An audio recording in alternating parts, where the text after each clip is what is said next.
Alaska is in a budget crisis, and lawmakers are looking to make cuts across the board. One lawmaker says education is not off limits. Republican Representative Lynn Gaddis in Wasilla wants to change how the state funds rural schools.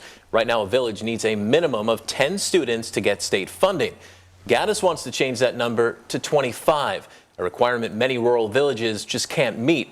But Gaddis says, as an Alaskan who grew up in a village, she believes closing small schools is best for the kids and best for the budget. How much money would we save in the education budget? How much would we save in septic, sewers, DOT budget, grading runways, and so on and so forth? It's a much bigger conversation. If a community goes away, there's a large savings. It's a conversation that has rural villages across Alaska worried for their future. KTVA 11's Daniela Rivera is here with the first of a three-part series on the issue. Tonight, she explains how one community is fighting for its school. Daniela. Well, in our series, Schools on the Edge, we visit 3 places in Bristol Bay. Each one would be affected differently if lawmakers changed the threshold to 25.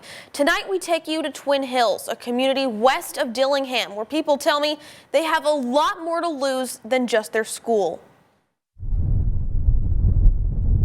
Twin Hills is home to about 80 Alaskans. The village overlooks Bristol Bay, the most shallow part of the Bering Sea. A ship stuck in the harbor decades ago is now part of the landscape, a landmark that's become a place for seagulls.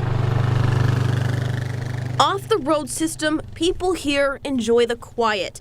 They live off the land.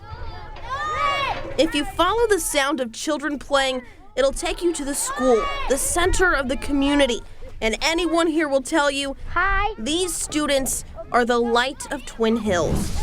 I don't think it's right. Now David Foster says elders are worried they won't be able to pass on their rich Native heritage to their future. It's very important to have a school here. With only 22 students, if the state raises the minimum requirement for funding to 25, please open up your books. Their school could be shut down and parents would have a big decision to make. The families would be forced to move. I mean, there's no doubt about it. Doesn't look good without the kids. We need that. We need to keep those schools open. William Malutzik is the vice president of the Twin Hills Native Council, and he knows when a school closes, its village often goes away too. As you can see, Alaska is dotted with a lot of small villages or villages, and it's part of being Alaska, you know, small villages. Ivan, would you start us off? Megan Redmond is the head teacher in Twin Hills. When I wanted to move to Alaska, this is the kind of place I wanted to move to. This is the Alaska I had in my mind. I didn't want to move to Anchorage. I wanted to experience Alaska, and this is where you can really experience it. She started the Small Schools Matter campaign on Facebook to show lawmakers the faces that would be affected by changing the threshold to 25. It's going to affect the kids. It's going to affect their families.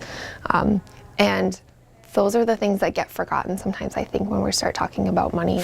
She also collected letters from community members and her students. Dear Representative Gaddis, I don't want our school to close ever, never ever, because I love school. These words, some of them written by hand, traveled all the way to the Capitol, where Redmond and her students delivered them to Representative Lynn Gaddis. I can't let it go down without a fight.